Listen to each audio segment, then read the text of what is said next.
Good evening. The story you are about to hear is entirely make-believe. Again, this is not real and is entirely fictional. Good evening, Millfield. You are listening to 101.4 The Mill, your voice in the valley and the only station that stays awake as long as you do. I am your host, Mark Thorne, and we are settling into what was supposed to be a quiet, chilly Halloween Eve. The time is exactly 10:04 p.m., and the mercury is dropping faster than a lead weight out there. We are currently sitting at a crisp 42 degrees with a biting wind coming off the reservoir. So if you are out late tonight heading home from the festivities, make sure you have your heaters cranked. It is a night for shadows, a night for ghost stories, and a night for staying close to the ones you love. But tonight, the atmosphere in our little town of Millfield feels a bit heavier than usual. I can see the fog rolling in from the valley through my studio window, thick and gray, swallowing up the streetlights on Main Street one by one. It is the kind of fog that makes you feel like you are the only person left in the world. We have a full night of classic tunes and local talk lined up for you. But before we get into the music, I have to address some of the strange reports coming into the station over the last hour. Usually, on Halloween, we expect some pranksters. We expect the high school kids to be out tipping over pumpkins or maybe spray painting the old water tower. But the calls we are getting tonight are not about high school pranks. We have had several reports of erratic behavior over near the Millfield Community Hospital and the surrounding residential blocks. Listeners are calling and describing people standing in their yards, perfectly still, just staring at the windows. Not wearing costumes, not saying a word, just standing there in the cold. It sounds like a scene out of a movie, doesn't it? But for the folks over on Elm Street, it is very real and very unsettling. I want to take a moment to look at the news wire, which has been unusually active for a Tuesday night. The county sheriff's office has issued a brief statement regarding a public health disturbance at the Millfield Reservoir. They are asking everyone to avoid the area near the eastern gate. There are no details yet, just a request for cooperation. At the same time, we are seeing a massive increase in emergency vehicle traffic heading toward the town center. If you are on the road, please pull over and give the sirens room to breathe. I can hear them from here, a constant, low wail echoing off the brick buildings of downtown. It is enough to give anyone the chills. I am looking at the text in line right now. I have a message from a listener named Sarah, who lives just 3 blocks away from the station. She says, "Mark, the power just went out on my block, and the streetlights are flickering. I saw a group of people walking down the middle of the road. They aren't running, they aren't shouting, they are just shuffling. One of them looked like my neighbor, Mr. Henderson, but he didn't respond when I called out to him. He looked sick, Mark. Really sick. Sarah, thank you for that report. Please stay inside. Lock your doors and keep your lights off if the power is out. It sounds like there might be some kind of chemical leak or a mass illness going around. We have heard rumors of a particularly nasty flu hitting the tri-state area, but this sounds much more immediate. We are going to keep the phone lines open all night. If you see something, say something. We are your eyes and ears in Millfield. But for now, let's try to keep the mood light. I was going to play some upbeat tracks, but considering the fog and the strange vibes, maybe something a bit more atmospheric is in order. Wait, I'm getting a signal on the emergency band here on my desk. I keep a scanner running just in case, and the chatter is becoming incredibly frantic. I am hearing codes I have never heard before. They are calling for all available units to report to the hospital. Not just police, but paramedics and fire. They are talking about a breach in the morgue. A breach. What does that even mean? How do you have a breach in a morgue? I am also hearing reports of multiple bites and attacks in the emergency room. Folks, I am starting to get a very bad feeling about this. The official word from the mayor's office was supposed to be a Halloween greeting at 10:30, but my contact there just sent me a frantic text saying the building is being evacuated. Something is happening in our town, and it is happening very fast. If you are just tuning in, this is Mark Thorne on 101.4 The Mill. We are moving into emergency broadcast mode. I am not leaving this booth. I will stay here as long as the transmitter stays live to keep you informed. I am looking out the window again. The fog is so thick now I can barely see across the street to the pharmacy. But I see shapes moving. I see a police cruiser with its lights on, but it isn't moving. It's just sitting in the middle of the intersection, the siren a broken, repetitive moan. I can see a figure leaning against the driver's side door. It's not moving either. I'm receiving an official emergency alert system notification on the screen. I am required to read this. Please, listen closely. This is an emergency action notification. All residents of Mill Field and the surrounding areas are ordered to shelter in place immediately.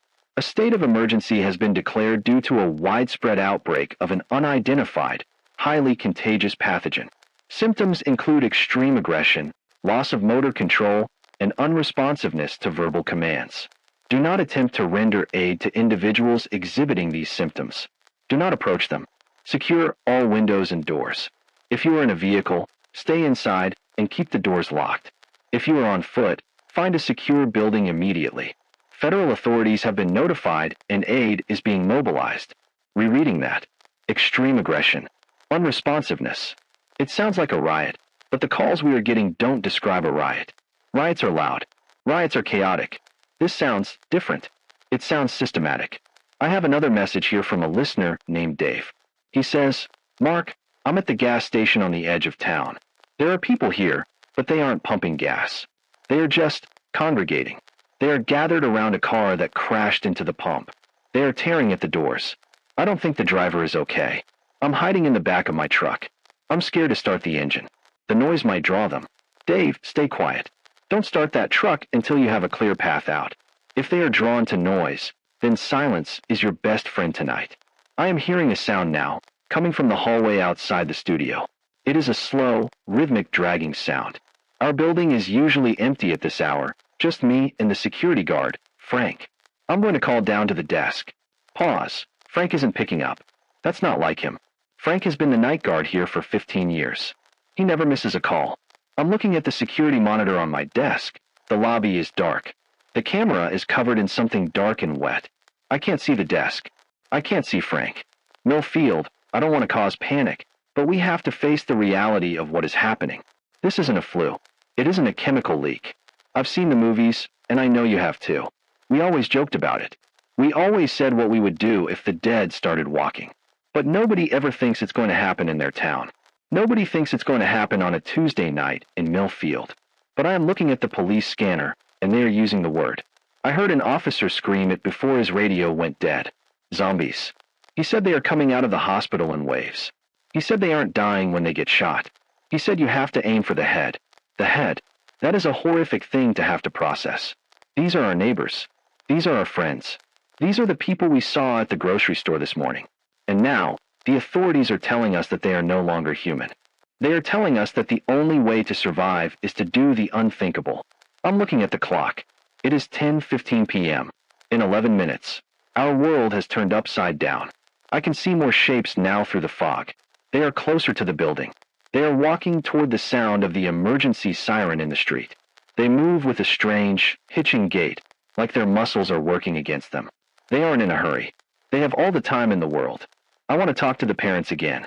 If you have children, do not let them see what is happening outside.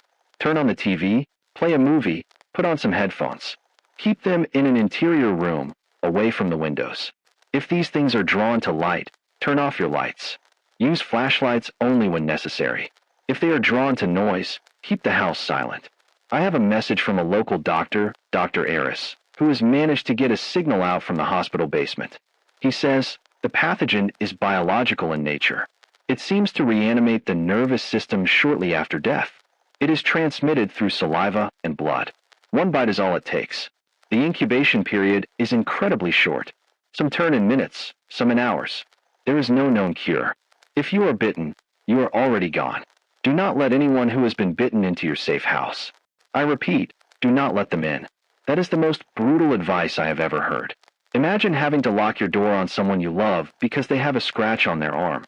But that is the choice we are being given. Survival or sentiment. I can hear the dragging sound again, closer now.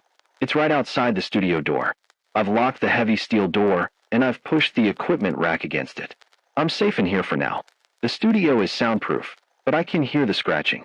It's a dry, frantic scratching against the metal. It sounds like fingernails. I'm looking at the monitor again. The power flickered, but the backup generator kicked in. I can see the hallway now. It's Frank. It's our security guard. But his uniform is torn, and his arm is... it's hanging at a wrong angle. He's leaning his head against the door. He's not shouting for me to let him in. He's just scratching.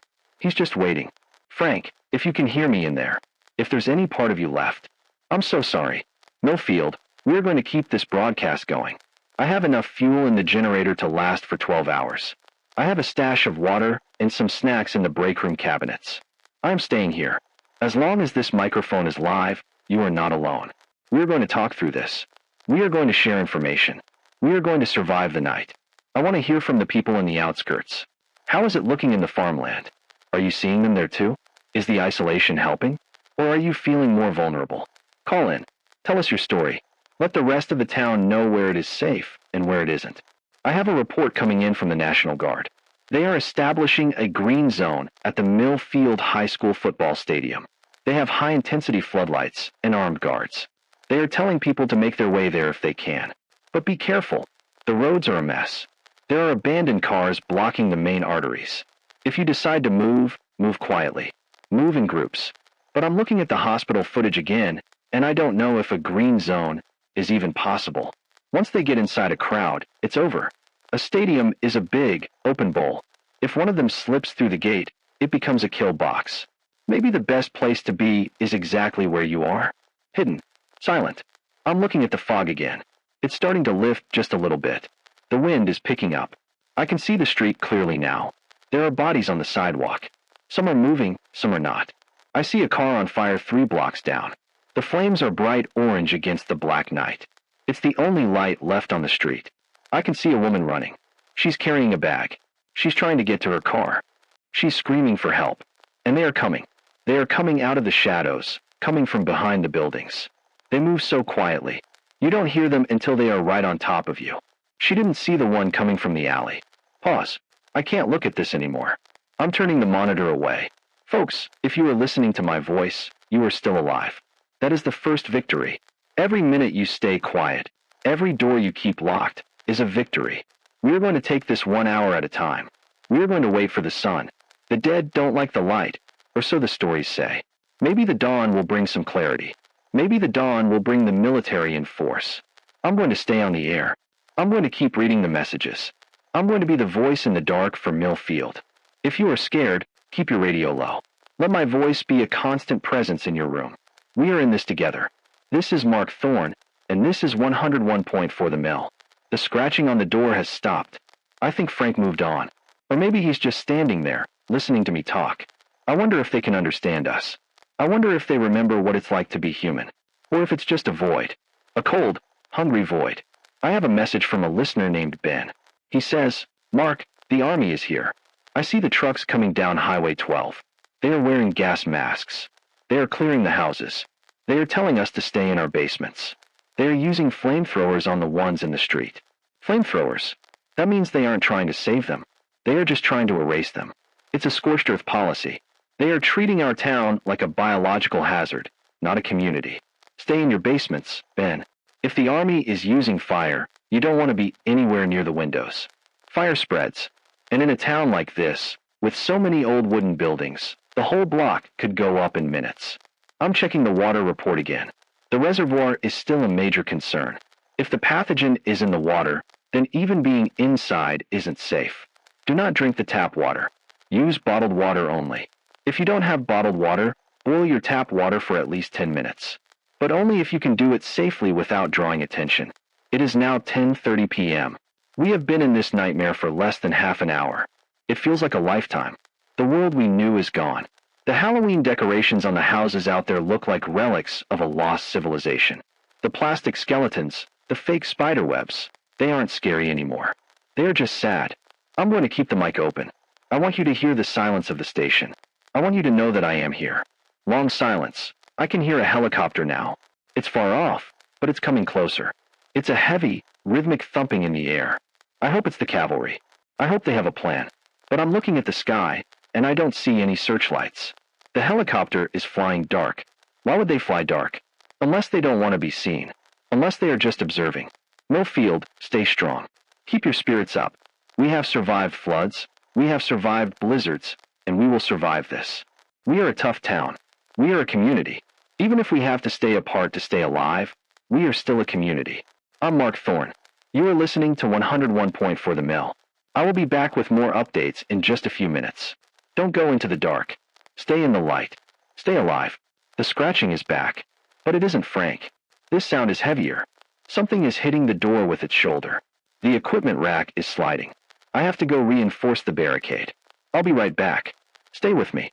I am back. The barricade held, though the steel of the door is bowing inward just a fraction. I had to shove the heavy oak desk and 2 more filing cabinets against the equipment rack.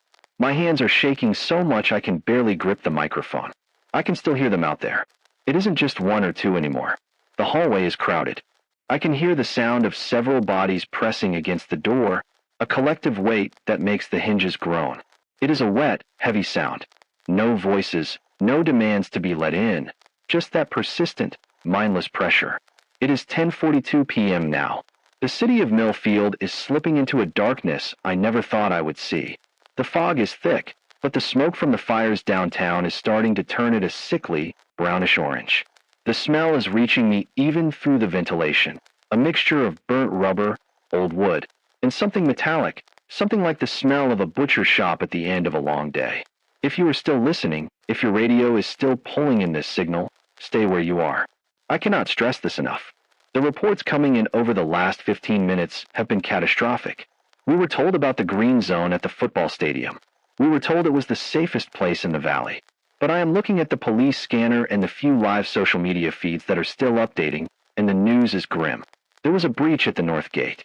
Apparently, the crowd was so large, so panicked, that the security detail couldn't distinguish between the living and the infected.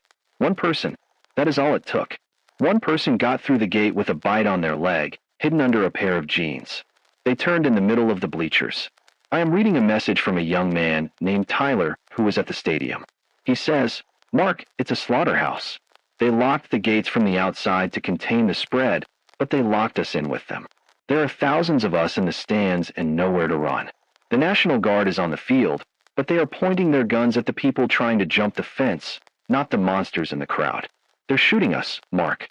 They're shooting anyone who tries to leave. Tyler, if you can't hear me, find a way out through the locker rooms or the maintenance tunnels. Do not stay in the stands. The density of the crowd is your enemy right now. You have to get to open ground." But the reports of the military firing on civilians, that is a new level of horror. It seems the orders have changed. It is no longer about rescue. It is about total containment. They have written off Millfield. They have decided that this town is a sacrifice to save the rest of the county. We are a red circle on a map in some command center miles away, and they are waiting for the circle to go quiet. I'm looking at the monitors again. The power is fluctuating wildly across the valley. I can see the lights of the north side blinking out, block by block. It looks like a falling curtain of darkness. When the lights go out, the fear goes up. If you are in the dark, do not panic. Use your other senses. Listen to the sounds outside. If you hear shuffling, stay away from the windows. If you hear screaming, stay quiet. The screaming draws them. They are like sharks in a dark ocean, responding to the vibrations of terror.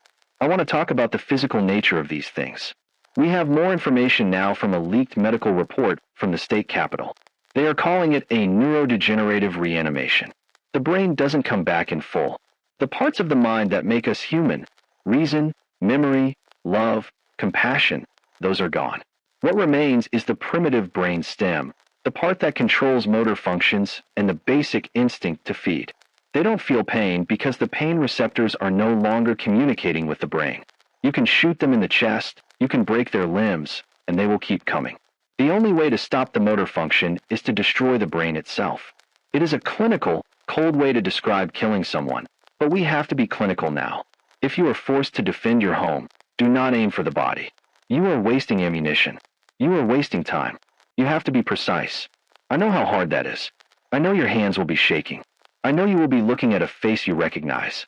But that face is a mask. The person you knew is gone. What is left is a biological threat that only wants to spread its infection. I'm hearing a new sound on the scanner. The military is moving into the residential districts with heavy armor. I hear the rumble of tanks on the pavement of Route 4. They are using loudspeakers to announce a total quarantine. They are telling people that anyone seen on the streets will be fired upon without warning. They are declaring Millfield a dead zone. Think about that. A dead zone. This is where we live. This is where we raised our families. And now, the government has given it a name that implies we are already gone. But we aren't gone. I am here. You are there. We are still breathing. We are still the people of Mill Field, and we deserve better than to be incinerated in the dark. I have a message from a woman named Martha. She says, "Mark, my husband is sick. He was bitten an hour ago while we were trying to get to the car. He's sweating. He has a high fever, and he's starting to get aggressive. He doesn't recognize me. I have him locked in the bedroom, but he's hitting the door. What do I do? I love him, Mark. I can't just leave him. Martha, this is the hardest thing I will ever have to say over this microphone. Your husband is gone. The fever is the transition. The aggression is the virus taking over. If you stay in that house, he will eventually break that door down, and he will not see his wife. He will see a food source. You have to leave. You have to get out of the house now while he is still behind that door. Take your car keys, take your emergency kit, and go. Do not look back. If you stay, you are just adding one more to the count. Survive for him. Survive so that someone remembers who he was before the bite. I can hear the helicopters again. They are lower now. I can see the searchlights cutting through the smoke. They aren't looking for survivors. They are tracking the movements of the herds. I can see a massive group of them moving down the main drag toward the town square. There must be hundreds of them. In the searchlight, they look like a gray tide, a slow-moving river of death. They are drawn to the light of the fires downtown. I'm looking at the camera feed from the town square. The old courthouse is on fire. The clock tower, the one that has chimed every hour for 100 years, is engulfed in flames. It is a symbol of our history, and it is burning to the ground. There are soldiers in the square, but they aren't fighting the fires.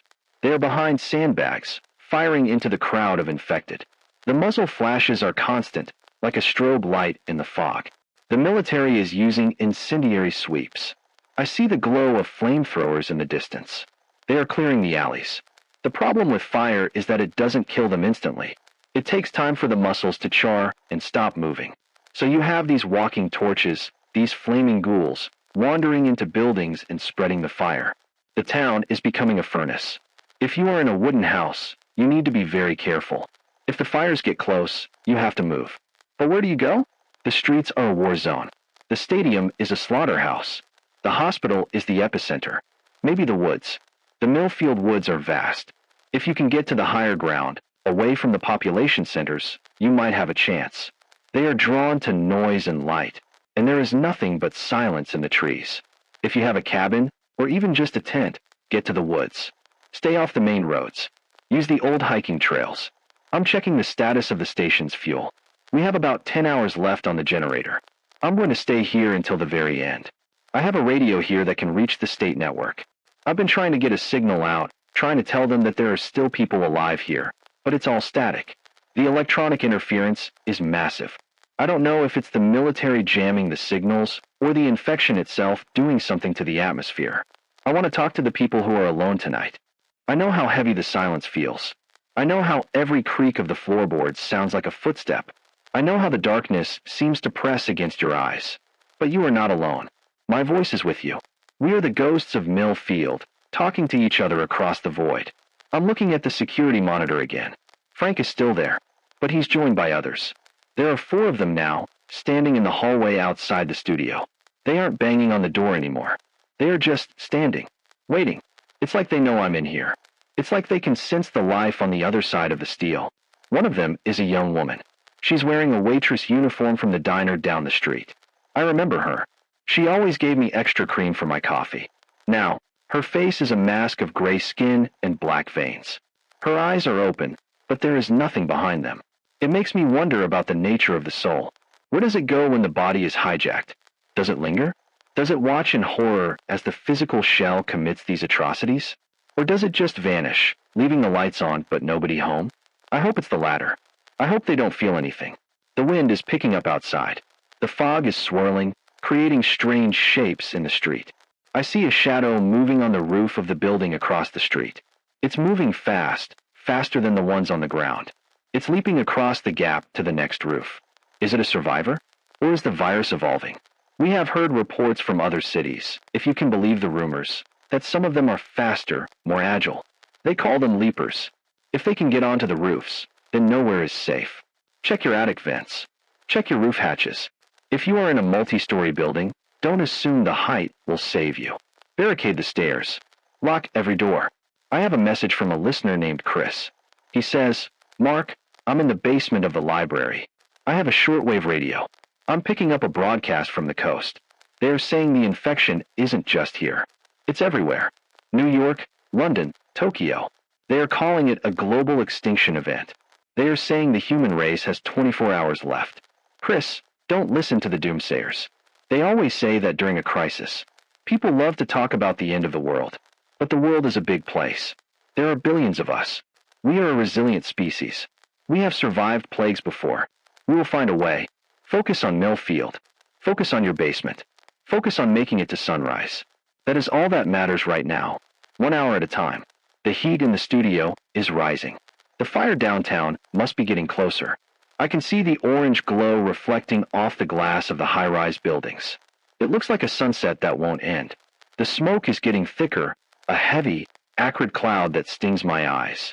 I have a wet cloth over my face, but it's not enough. I'm hearing a new sound on the scanner. A series of rhythmic explosions. Not grenades. Demolitions. The military is blowing the bridges. They are cutting off the valley entirely. The bridge over the reservoir, the old stone bridge on Route 9. They are all going down. We are being isolated. We are being quarantined in the most literal sense of the word. They are turning our valley into an island of death.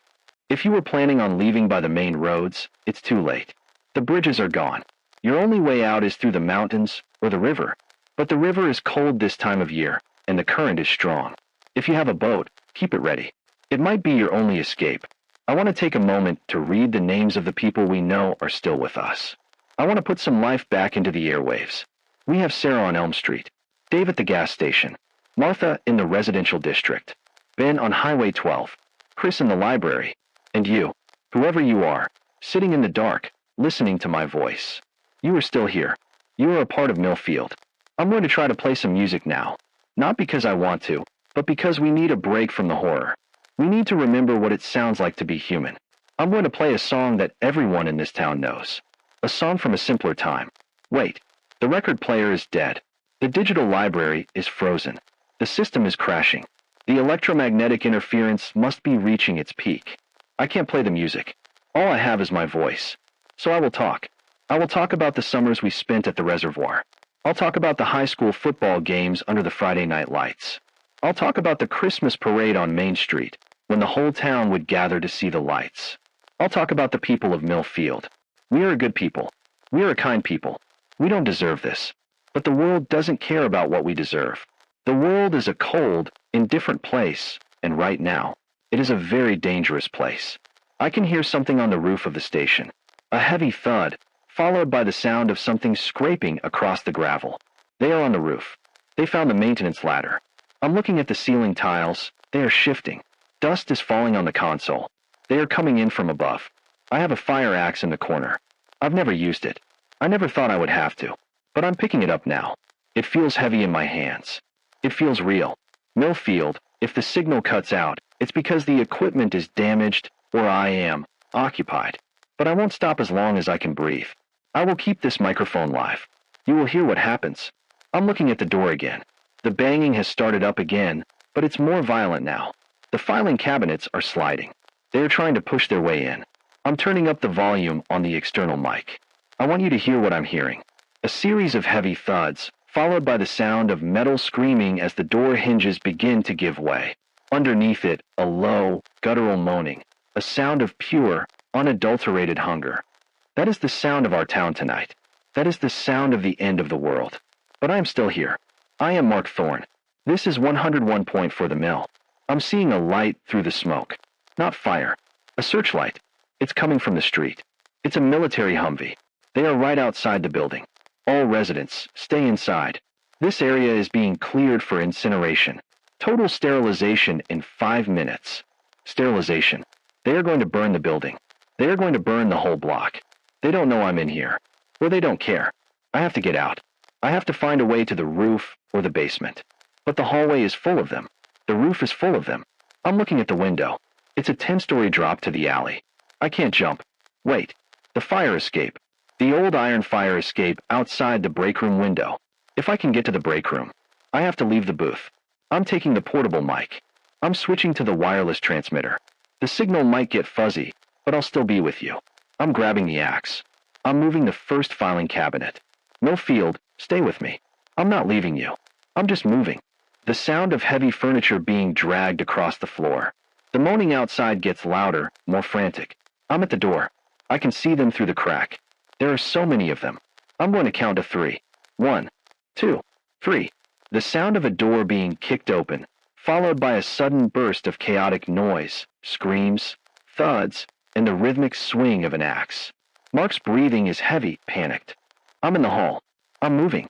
Sound of something wet hitting the floor, a guttural shriek that is cut short. Get back. Get away from me. I'm at the break room. I'm inside. The sound of a door slamming and a heavy bolt being thrown. I'm at the window.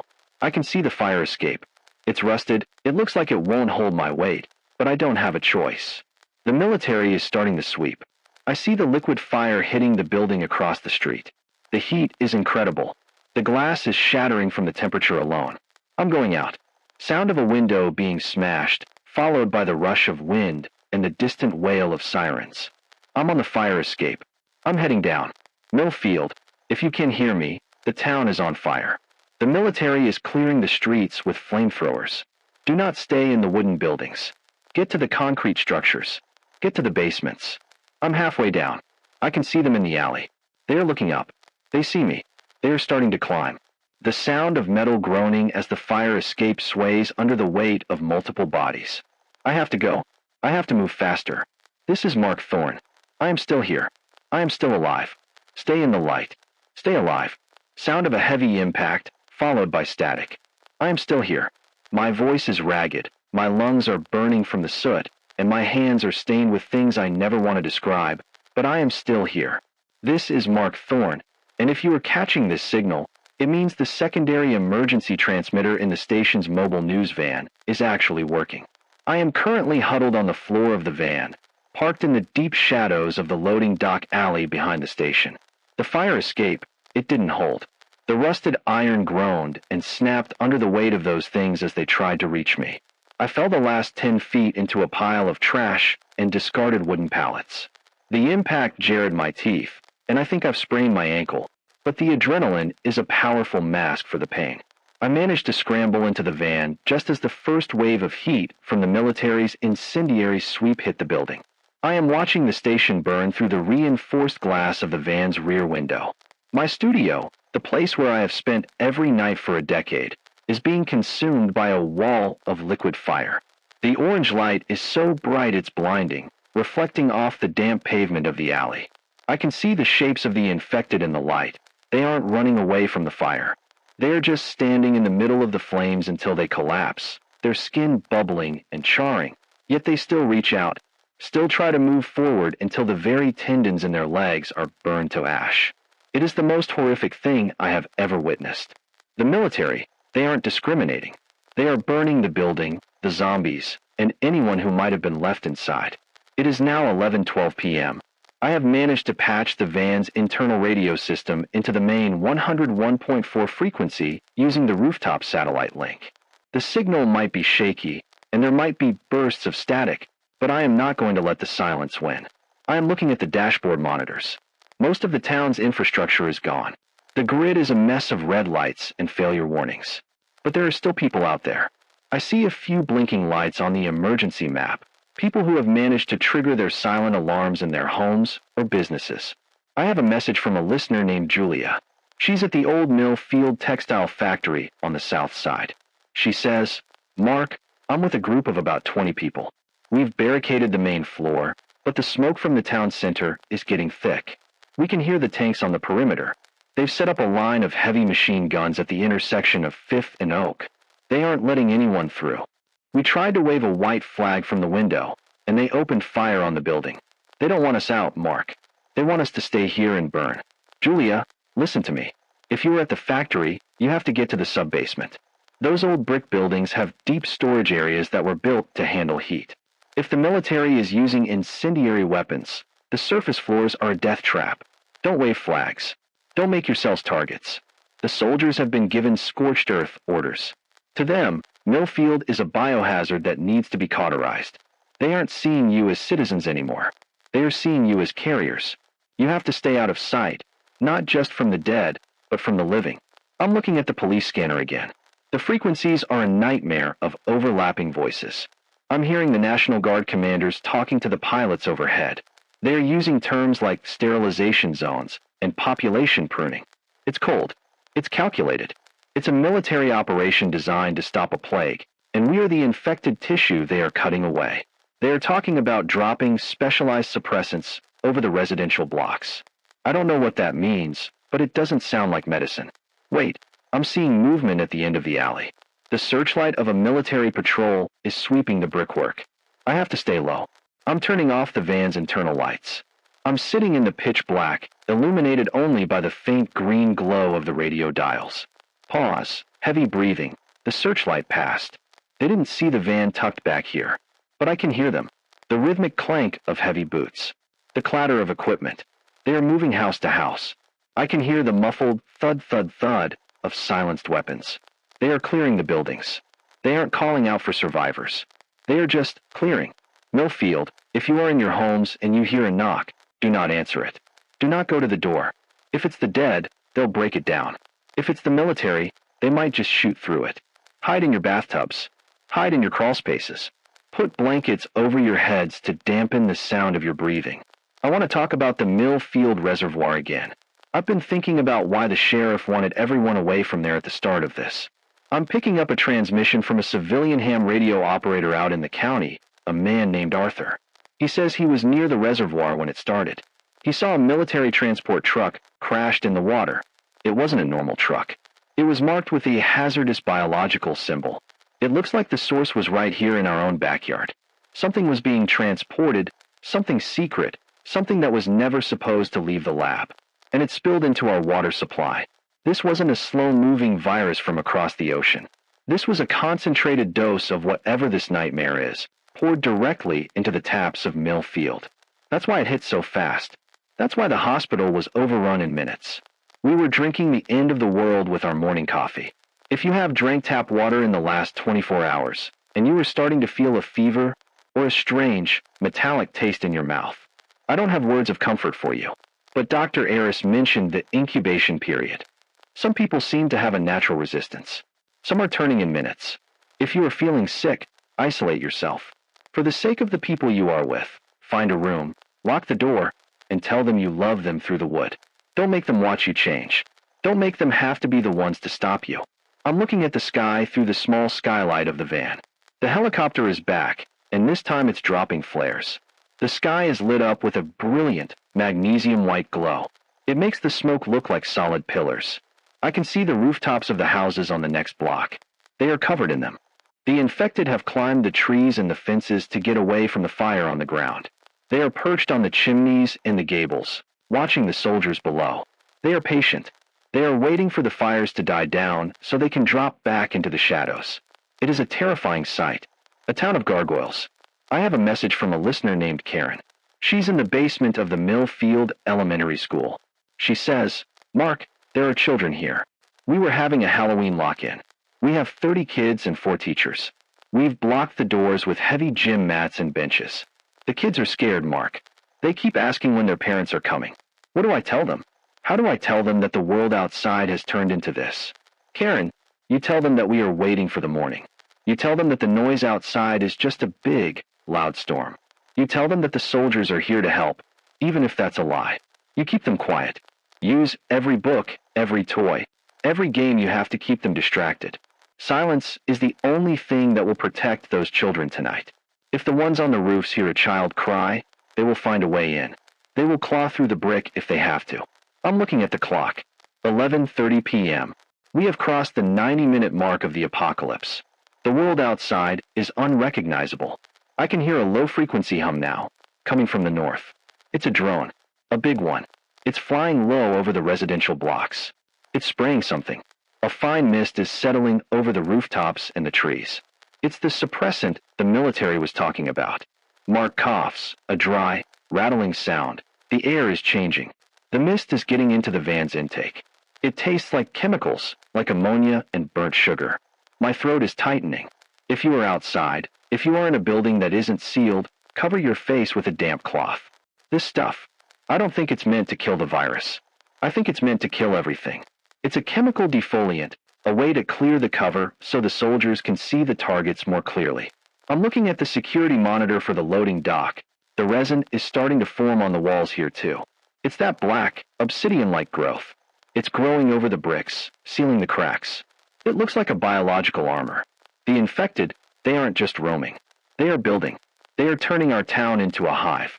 The heat from the fires doesn't seem to stop the growth. If anything, it seems to accelerate it. I'm hearing a sound under the van. A rhythmic tapping on the metal floorboards. Tap, tap, tap. Something is underneath me. Something followed the heat of the generator. I'm holding my breath. I'm gripping the fire axe.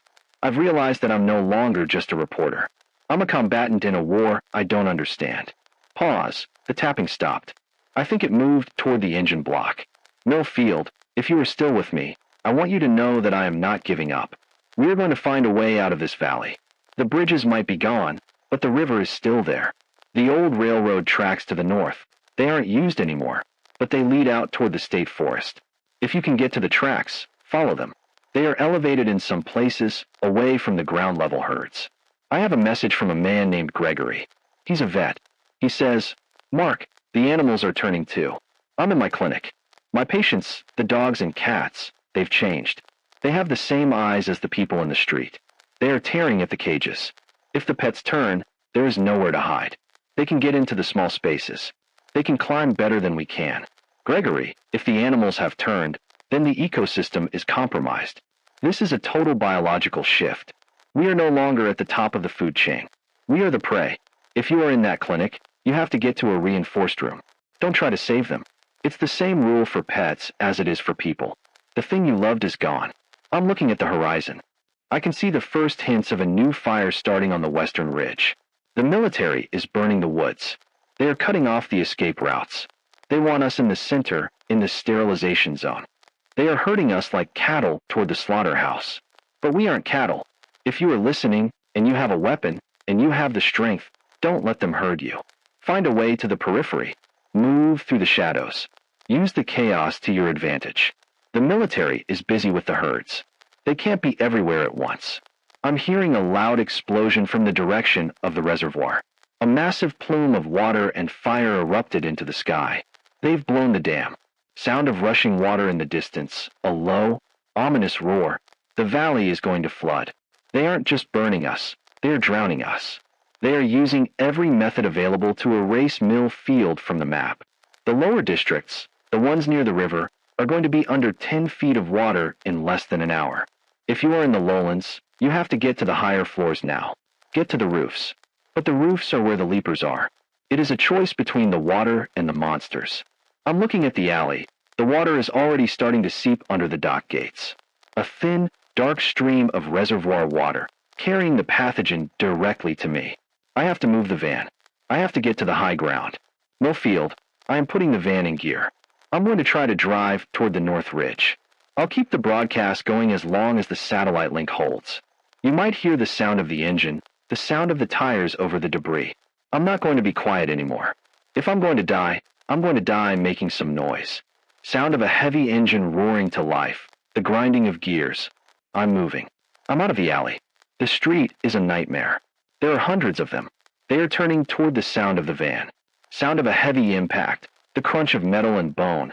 I just hit one. I didn't slow down. I can't slow down. I'm Mark Thorne. This is 101 point for the mill. I am heading for the ridge. If you can hear me, follow the sound of the engine. Stay alive. Stay in the light. Sound of a siren being activated on the van. A loud, defiant wail that drowns out the groaning of the city. This is Mark Thorne. I am still here. I am still speaking. The 101.4 signal is holding, but the vibration of this news van is making every word a struggle. I am currently navigating the north end of Main Street, or what is left of it. The floodwaters from the reservoir have reached the town center. The street is no longer asphalt. It is a rushing, churning river of dark, contaminated water. I can feel the weight of the water pressing against the sides of the van, the tires struggling for purchase on the slick, debris-strewn ground. The van is heavy, built for industrial broadcast gear, and that weight is the only thing keeping me from being swept away toward the lower districts. The view through the windshield is a vision of the end of days. To my left, the old Millfield Library, where Chris was hiding, is a silhouette against the fire. The military have reached that block. I can see the orange arc of flamethrowers being swept across the foundation. They aren't checking the basements. They are sealing the exits with fire. If you are in the library, Chris, if you can hear me, you have to find a drainage pipe or a coal chute on the north side. The fire is coming for you, and it doesn't care about the books or the history inside. The sky is a bruised, chaotic purple now. The flares are dying out, leaving only the hellish glow of the burning town to light the way. The suppressant mist I mentioned earlier has settled into a thick, oily film on the windshield. Every time I turn on the wipers, it just smears the chemicals across the glass, making it look like I am driving through a kaleidoscope of oil and blood. The smell is overpowering now, a chemical sting that burns the back of my throat and makes my eyes water. It tastes like copper. It tastes like the end of the world. I am looking at the dashboard monitors. I have managed to keep a few of the town's remote traffic cameras alive. I'm looking at the camera on the Route 9 junction. It's a graveyard. A sea of abandoned vehicles, doors flung open, headlights still cutting through the fog like the eyes of ghosts. And between the cars, the movement is constant. They are everywhere. They are crawling over the hoods, smashing through the windshields to get at the people who thought they were safe in their locked cars. I have a message from a listener named Elena. She says, "Mark, I'm in a tree. I climbed the old oak in my backyard on Willow Lane. I can see them below me. There must be 20 of them, circling the trunk. They aren't making noise. They are just looking up. Mark, I'm getting cold. My hands are starting to go numb. I don't know how much longer I can hold on. Elena, listen to my voice. Do not let go. Wrap your arms around that branch and don't look down. The cold is your enemy, but the ground is certain death. If you have a belt, use it to strap yourself to the trunk. If you have a scarf, tie your hands to the branch. You have to wait for the light. The military is clearing Willow Lane. I can see the glow of their headlights from here. They are 2 blocks away. Hold on for just 10 more minutes." But I am lying to her. I can see the military movements on my tactical map. They aren't clearing Willow Lane. They are bypassing it. They are moving toward the high ground, setting up a defensive perimeter around the town's communications hub. They aren't stopping for the people in the trees. They are stopping for the infrastructure. I'm turning the van onto the steep incline of North Ridge Road. The engine is screaming, the gears grinding as I fight the slope. I can see the infected in my rearview mirror. They are following the van. They don't run, but they don't stop. They move with a single-mindedness that is terrifying. 100 of them, 1,000 of them, a slow-moving carpet of gray flesh following the sound of the engine and the wail of the siren. I am looking at the police scanner again. I'm picking up a transmission from a pilot, call sign Raven 1. He's talking to the command center at the reservoir. He says, "Control, the saturation is at 90. The biomass is consolidating in the town center. We are ready for the final sweep. Requesting authorization for Level 5 incineration." Level 5. That means they are going to firebomb the entire valley. They aren't just using flamethrowers anymore. They are going to use napalm or white phosphorus. They are going to turn Mill Field into a scorched bowl of ash. If you are in the valley, if you are in the lowlands, you have to move now. You have 10, maybe 15 minutes before the sky falls. Do not stay in the basements. The fire will suck the oxygen out of the air, and you will suffocate before the heat even reaches you. You have to get to the water or the high ground. The reservoir is flooding, yes, but the stone structures near the dam might provide some protection from the heat. I am at the halfway point of the ridge. I can see the whole town from here. It is a terrifying beauty. The fires are like jewels in the dark, marking the locations of our homes, our businesses, our lives. The water from the reservoir is a dark, moving shadow, swallowing the streets. I see the church steeple sticking out of the water like a lonely finger. The bell isn't ringing. Nothing is ringing. I have a message from a man named Howard. He's at the Millfield Cemetery on the hill. He says, "Mark, the ground is moving. I thought it was an earthquake, but it's the graves. They are digging their way out. The ones who died yesterday, the ones who died last week, they are coming back. It's not just the new deaths. It's everyone. Howard, if the cemetery is active, then the pathogen is more powerful than we thought. It isn't just reanimating the fresh dead. It is reaching into the soil. It is a biological resurrection. Get out of there, Howard.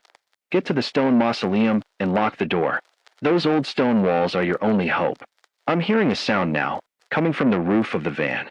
A heavy, metallic thump. Sound of something scraping across the metal roof. They are on the van. One of the leapers must have dropped from a tree as I passed. I can hear it scratching at the satellite dish. It's trying to get to the cabin. The reinforced glass of the windshield is strong, but I can see the cracks starting to form. I'm not stopping. I'm pushing the engine to the limit. I'm going to try to shake it off at the hairpin turn ahead. Sound of tires screeching, a heavy thud, and a high-pitched shriek that fades away. It's gone. It fell off the back. I didn't look to see if it got back up. Millfield. I am approaching the summit of the North Ridge. I can see the old fire lookout tower. It's made of steel and concrete, and it's the highest point in the county. If I can reach the tower, I can set up a permanent broadcast. I can use the tower's long-range antenna to reach the state capitol. I can tell them what is happening here. I can tell them that we are still alive. I have a message from a listener named Claire. She says, "Mark, the suppressant mist, it's turning black. It's reacting with the smoke. It's becoming a sticky, tar-like substance.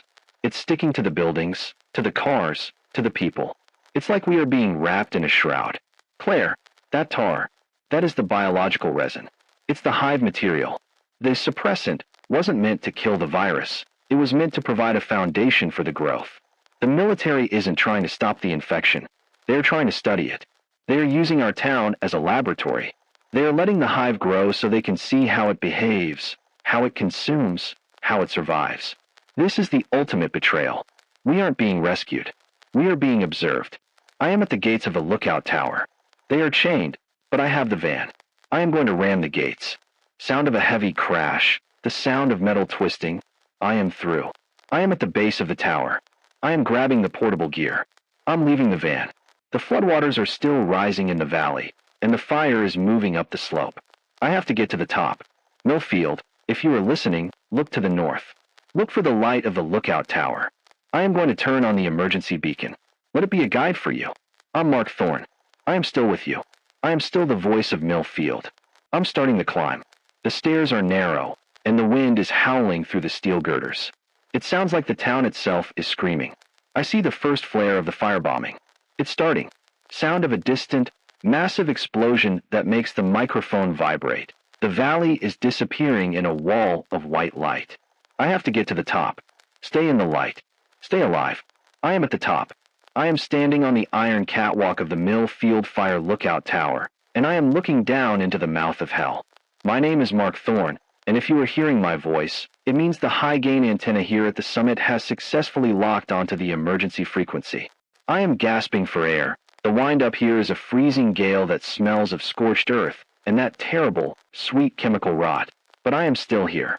I have hauled the portable transmitter and the satellite link up 60 feet of vertical steel stairs.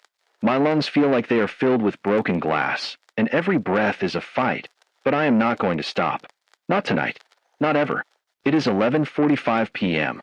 The Level 5 incineration has begun. From this height, the valley looks like a cracked bowl filled with liquid gold.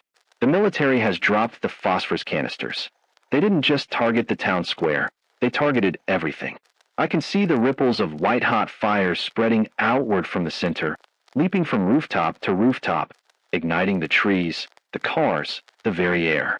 The fog has been burned away, replaced by a towering pillar of black smoke that is rising thousands of feet into the atmosphere, lit from below by the inferno. It is a terrifying, beautiful, and heartbreaking sight.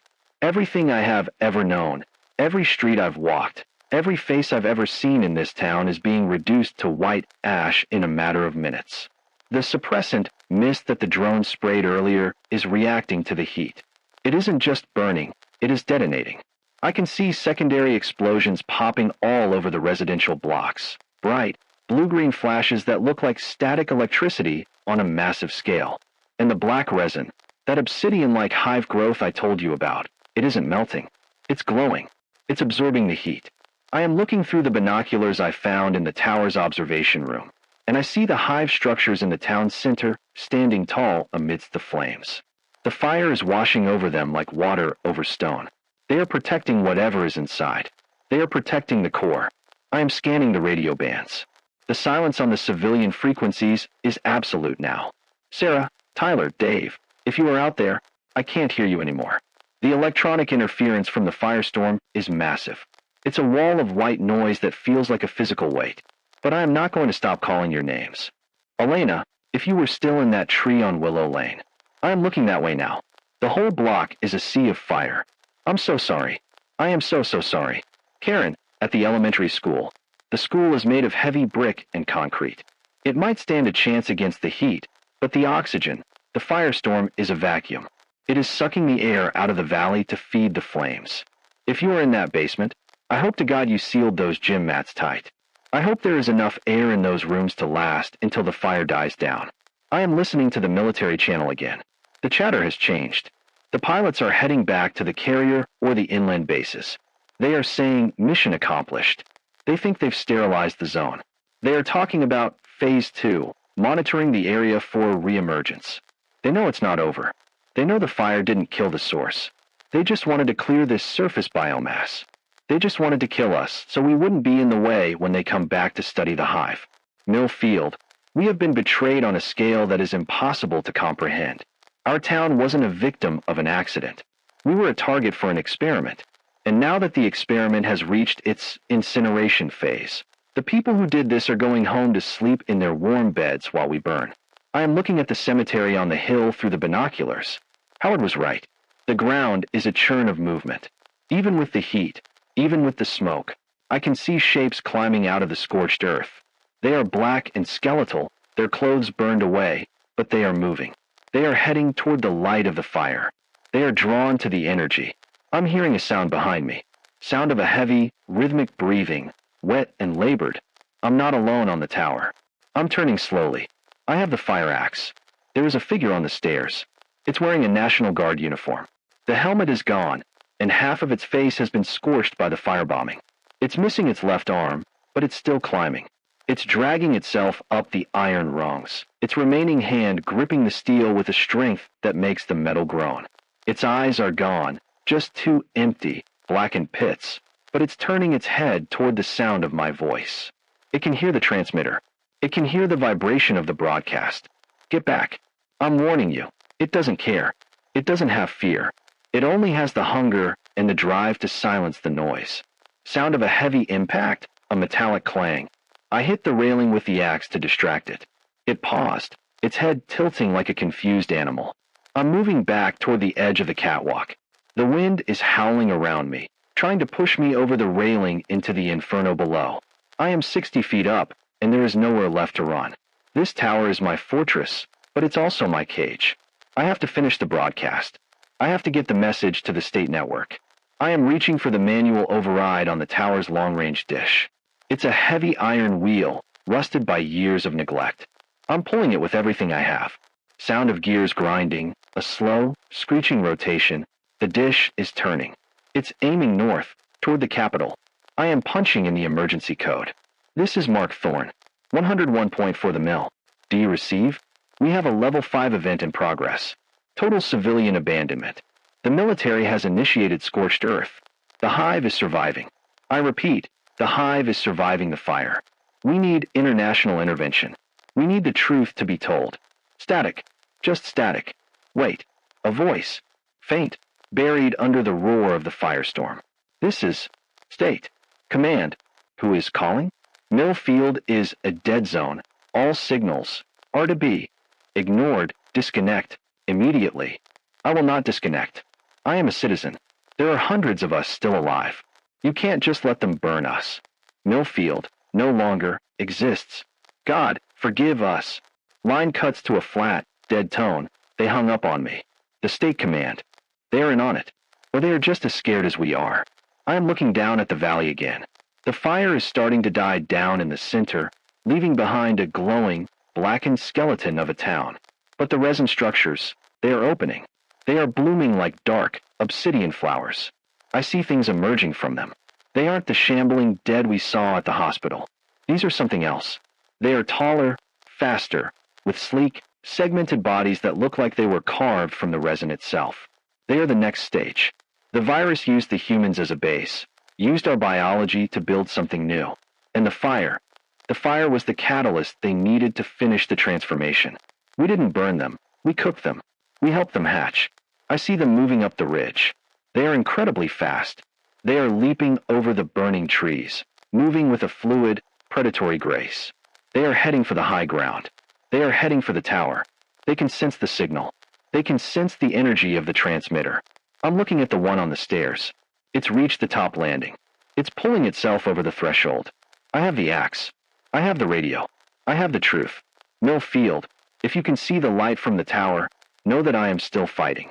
I am going to stay on this catwalk until the end. I am going to keep this microphone live. You will hear what happens when the new world meets the old. I'm Mark Thorne. I was a DJ. I was a neighbor. I was a friend. Now, I am just the voice of a dead town. I'm stepping forward. Sound of a heavy, swinging impact, a wet thud. The soldier is down. But there are more. I can see the silhouettes of the new ones on the stairs below him. Dozens of them. They are climbing the tower. The steel is vibrating. The whole structure is shaking under their weight. I'm turning the transmitter to the highest power. I'm going to broadcast the sound of the fire and the wind to the entire county. I'm going to make so much noise that they can't ignore us. I'm going to make the airwaves scream. Listen to this. This is the sound of Mill Field. We were here. We existed. The sound of a deafening, high-pitched screech echoes through the microphone, drowning out Mark's voice. It is a biological sound, a frequency that sounds like metal tearing. They are here. Sound of the catwalk railing being torn away, the sound of wind rushing in. I'm Mark Thorne. I am. Sound of a sudden, violent struggle. The microphone is knocked to the floor, but it stays live. There is the sound of heavy breathing, the clatter of the axe, and a series of sharp, rhythmic clicks. A voice, barely a whisper, comes through the static. The sun. It's almost here. Sound of a heavy impact, then a long, falling shriek that fades into the distance. Static.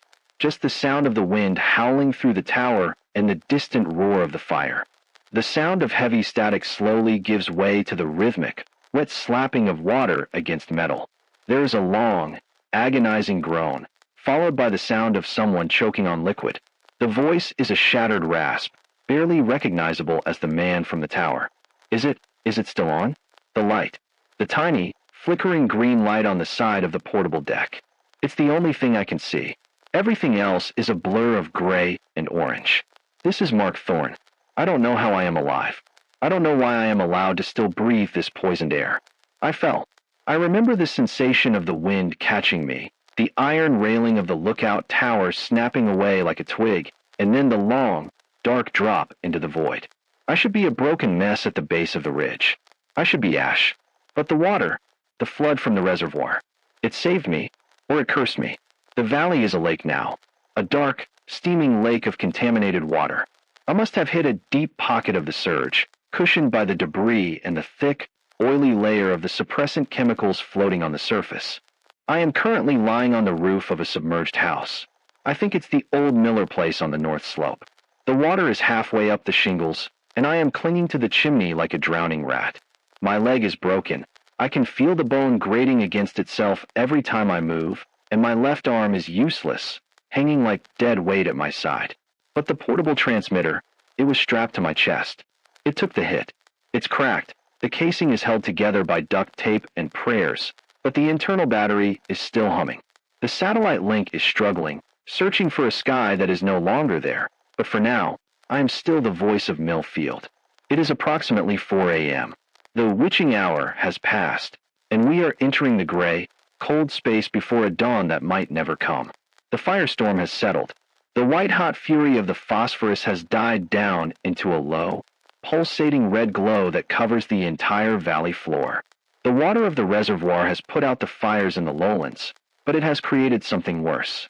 A thick, stinking fog of steam and chemical smoke is hugging the surface of the water. It's so dense I can't see my own feet.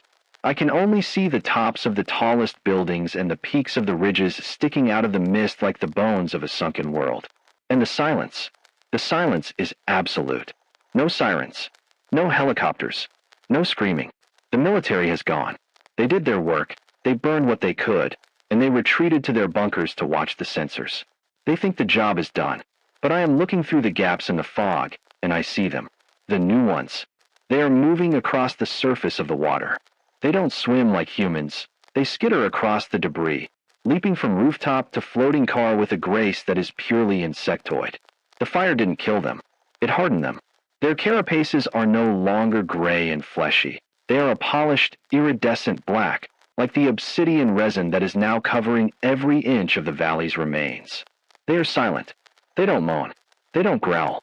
They communicate through those sharp, rhythmic clicks that I can hear echoing across the water. It sounds like 1,000 clocks ticking at once. They are harvesting. I see them pulling things out of the water, bodies, pieces of wood, metal, and carrying them toward the central hive structures. The hives, they are the only things that survived the firestorm intact. They are glowing with a faint, bioluminescent purple light.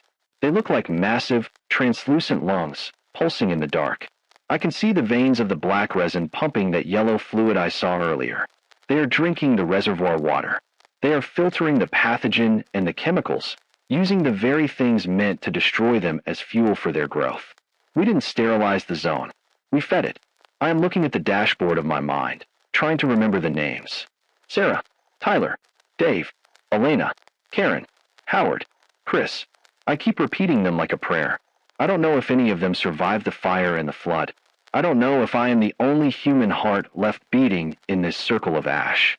But I have to believe they are out there. I have to believe that in some attic, in some high-rise office, in some mountain cave, someone is listening to this static. I want to talk about the aftermath that no one tells you about. When the adrenaline dies, when the fire goes out, and you are left in the cold. It's the weight of the loss that starts to crush you. I'm looking at the ruins of the town square. The courthouse is a blackened shell.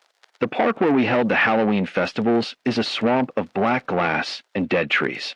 The streets where I played as a kid, where I walked to work every day, they are gone. Not just moved or damaged, but erased. Millfield is a memory now. It exists only in my voice and in the minds of whoever is left. I'm hearing a sound now, coming from the water. A slow, rhythmic splashing. Something is swimming toward the house. Sound of labored, wet breathing. I'm pulling the fire axe from my belt. It's the only thing I have left. The blade is chipped, and the handle is scorched, but it's heavy. I'm bracing myself against the chimney. Who's there? Identify yourself. No answer. Just the splashing. A hand reaches up and grips the edge of the shingles. A human hand. It's pale, wrinkled from the water, and shaking with exhaustion. A face appears over the edge of the roof. It's a man. I recognize him. It's Mr. Henderson, Sarah's neighbor. The one she said was standing in his yard earlier tonight. He looks different. His eyes aren't white. They are a deep, bruised gold. He isn't snarling. He isn't trying to bite me. He's just looking at me. Mark, he whispers. His voice sounds like it's coming from the bottom of a well. Mark, can you hear the song? Mr. Henderson, what happened to you? Where is Sarah? The song, Mark, it's so loud. In the water, in the air. They aren't killing us. They are changing us. We are becoming the music. He's not infected in the way we thought. He's integrated. The virus hasn't destroyed his mind. It has rewritten it. He's a part of the collective now. He's a drone, but he still has a voice. He still has a face. Stay back, Mr. Henderson. I don't want to hurt you. You can't hurt us, Mark. The fire tried. The water tried. We are the new Millfield. Why are you still fighting? Come into the water. The song is beautiful. It's peaceful. No more fear. No more dark. Just the song. He's reaching for my hand. Not to pull me in, but to offer me a choice. I'm raising the axe. I am not joining your song, Henderson. I am a man. I am a citizen of the old world, and I'm going to stay that way until the water takes me. He looks at me for a long time. There is a sadness in those gold eyes, a profound, alien grief. Then you will be the only one who doesn't hear the finale, Mark. And the finale is coming at dawn. He lets go of the roof and slips back into the water. He doesn't sink. He just floats away, his body becoming part of the fog. I watch him until he disappears. The song. I can hear it now. I thought it was the wind. I thought it was the static of the radio. But it's a frequency. A low, vibrating hum that is coming from the hives. It's a biological broadcast. They are using the airwaves just like I am. They are sending out a signal to the survivors. A signal that bypasses the ears and goes straight to the brain. It's a siren call. It's telling the people in the dark that the struggle is over. It's telling them to give up, to join, to become. Is that what happened to Sarah? Did she hear the song and walk into the fog? Did Tyler hear it in the stadium and stop fighting? I have to fight the song. I have to keep talking to drown it out. I have to be the noise that breaks the harmony. Mark starts to hum a discordant, rough tune. I'm looking at the sky. The stars are starting to fade. The gray is getting lighter. The dawn is coming. But Henderson said the finale is at dawn. What does that mean? I'm checking the military bands again. The silence is gone. There is a new frequency active. It's high altitude. It's coming from the orbital network. This is global monitoring. Millfield sector is now 100 biomass integrated. The resin growth has reached the bedrock. The thermal sweep was unsuccessful in terminating the core. Initiating Phase 3, total crustal decontamination. Decontamination. I know that word. It means they are going to use something bigger than napalm. They are going to use a tactical nuclear strike. They are going to erase the entire valley, the ridge, and the mountains to stop the hive from spreading any further. They have realized that the fire didn't work, and they aren't willing to wait and see what happens at dawn. I am sitting on a roof in the middle of a lake of death, and a nuclear missile is heading for my head. I should be terrified. I should be screaming at the sky. But I feel empty. I feel like I've already lived through the end of the world 5 times tonight. What is one more explosion? What is one more flash of light? But then I think about the children in the elementary school. Karen, the 30 kids in the basement. They are underground.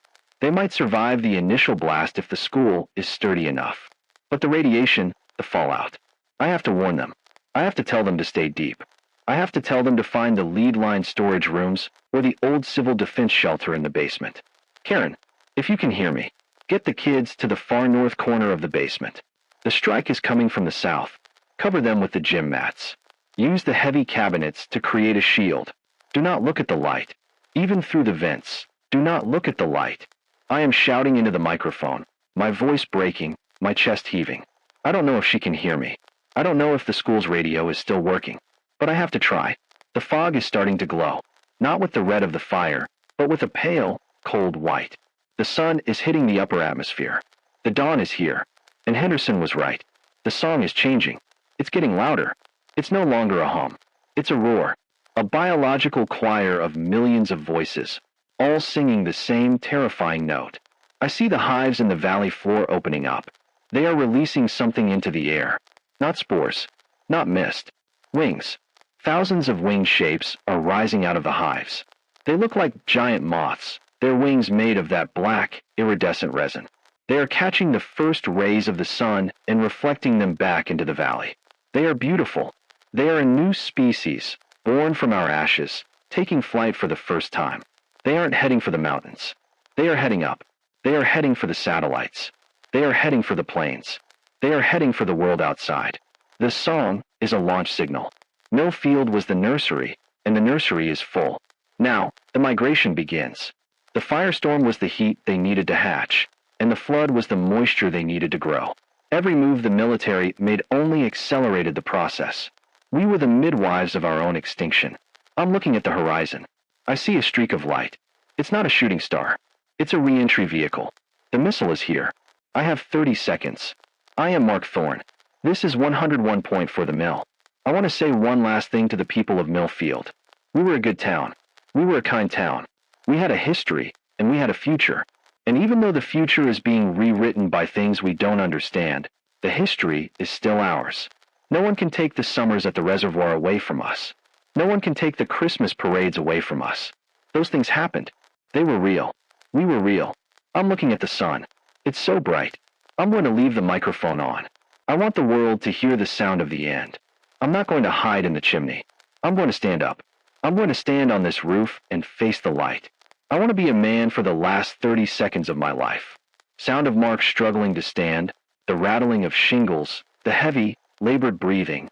I am standing. My leg is screaming, but I am standing. The wind is picking up. The song is deafening now. It's beautiful. Henderson was right. It's so beautiful. A long, high-pitched shriek of a missile descending through the atmosphere. The light. It's sound of a massive, overwhelming roar that instantly cuts to a wall of pure static. The sound is a high-pitched, agonizing whistle that slowly settles into a thick, heavy static. It is not the white noise of a radio station. It is the sound of a dead world. It is the sound of particles of ash hitting a microphone. After a long minute of nothingness, there is a click. The audio is distorted, sounding like it is being played from a damaged tape loop or a distant satellite that is barely hanging onto its orbit. The voice is slow, hollow, and devoid of the frantic energy from before. It is the voice of a man who has seen the end of time. This is the automated backup transmission of 101 for the mill. If you are receiving this signal, you are a ghost. You are listening to the final heartbeat of a town that no longer exists on any map. My name is Mark Thorne. I was the voice of Millfield. Now, I am just a frequency echoing through a desert of black glass. I am looking at the horizon, or where the horizon used to be.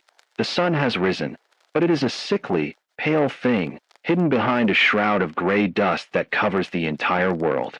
The firestorm, the flood, and the final flash of the strike, they have done their work. The valley of Millfield is gone. There are no trees. There are no houses. There are no streets. There is only the basin, filled with a smooth, black substance that was once our community. The heat of the strike turned the black resin, the reservoir water, and the very soil into a single, fused sheet of obsidian. It is a mirror that reflects the gray sky. It is a tomb that is 50 miles wide. I am not in the tower anymore. I am not on the roof. I don't know where I am. The last thing I remember was the light. It wasn't like the fire. It wasn't orange or red. It was a white that was so pure it felt like it was erasing my soul. It was a silence that was louder than any explosion. I felt my skin turn to paper. I felt the air in my lungs turn to steam. And then there was the weight of the world collapsing. But the transmitter, the satellite link, it is still alive. It is buried somewhere under the ash, powered by a long-life nuclear battery that was meant for a different kind of war. It is programmed to broadcast until the hardware fails. It is programmed to tell the story of Millfield to whoever is left in the bunkers. I want to talk about the post-dawn. The military thought the strike would be the end. They thought the heat of a tactical nuclear weapon would be enough to crack the core of the hive. They thought they could sanitize the earth. But I am looking through the static of the remote sensors that are still active on the ridge. The strike didn't kill them. The obsidian floor of the valley is cracking. I can see the heat signatures on the thermal map. They are even hotter than before. The hive didn't burn, it crystallized. It used the energy of the blast to accelerate its evolution. Underneath the black glass, the song is still playing. It is a deep, subsonic thrum that is vibrating the very tectonic plates of the valley. It isn't a song of hunger anymore. It is a song of victory. The winged ones, the ones I saw rising at dawn, they are gone. They left before the missile hit. They are in the upper atmosphere now. I can see them on the orbital radar. Thousands of them, spreading out like a dark cloud over the continent. They are the new messengers. They are carrying the pathogen to the cities that thought they were safe. They are carrying the end of the world to the places that haven't even heard the name Millfield. I am thinking about the people I named tonight. Sarah, Tyler, Dave, Karen, the children in the basement. They are part of the obsidian now. They are the foundation of the new world. Their atoms have been fused into the black glass. They are the history that the new species will build upon. There is a strange, terrible peace in that thought. We didn't just die. We were integrated. We were the fuel for the next stage of life on this planet. But I am still talking. Why am I still talking? Maybe it's because I'm a man of words. Maybe it's because I can't accept the silence. I want to tell you about the ghost broadcasts. I am picking up signals from other towns now, from cities miles away. They all sound like me. A single voice in a dark room, talking to a world that isn't listening. I hear a woman in a town called Oakhaven. She is talking about the fog. I hear a man in a city called New Carthage. He is talking about the shadows on the walls. We are all the same now. We are the last echoes of a civilization that is being erased. We are the static between the notes of the new song. I want you to remember something. If you are in a deep bunker, if you are a scientist or a soldier or a survivor who managed to find a hole deep enough to hide from the fire, do not forget the old world. Do not let the song take your mind. The humans were a loud, messy, beautiful mistake. We were a species that loved the light. We were a species that built towers just to see the stars. We were a species that cared about things that didn't matter: music, art, the way the wind felt in the trees. The new world doesn't care about those things. The new world is a perfect, silent, biological machine. It doesn't have art. It doesn't have love. It only has the hive. It only has the expansion. If you are the last human being on Earth, then you are the library of our entire race. Every memory you have, every song you can hum, every story you can tell, that is the only thing left of us. You are the fire that must be kept alive in the dark. I am looking at the sensors for the Millfield Elementary School. The basement is gone. The strike was a direct hit on the residential block. The concrete couldn't hold. The gym mats couldn't hold. Karen, the children, they didn't feel a thing. They were gone before the sound reached them. They are at peace. They don't have to hear the song. They don't have to watch the world turn to black glass. I am feeling the power in the transmitter starting to fail. The signal is drifting. The satellite is moving out of range, heading toward the dark side of the planet. This is Mark Thorne. This is 101 Point for the Mill. I want to thank you for listening tonight. It was an honor to be your voice. It was an honor to be a part of Millfield. Even at the end, I wouldn't have wanted to be anywhere else. I'm looking at the sun again. It's a bit brighter now. The dust is settling. I can see the shadows of the winged ones on the obsidian floor. They are beautiful. I am going to stop talking now. I am going to listen to the silence. I am going to let the song take me. But before I go, I want you to do one thing. If you have a radio, turn it up. Let the static fill the room. Let the world know that we were here. Let the dead know that we haven't forgotten them. We were Millfield. We were a community. We were alive. Good night, Millfield. Good night, world. Merry Christmas. Happy Halloween. Happy New Year. Goodbye. The voice of Mark Thorne fades out, replaced by a low, rhythmic thrumming that is almost musical. The static remains, but it is no longer harsh. It is a soft, steady pulse. The sound of a bird chirping, a mechanical, digital bird, echoes once, and then the signal is lost. Total, absolute silence for 30 seconds. A final, automated voice, cold and synthetic, speaks through the void. Station 101.4. Millfield. Transmission terminated. No life signs detected. The area is secure. The harvest is complete. Transitioning to Phase 4. Expansion. Long live the hive. The signal cuts to a flat line.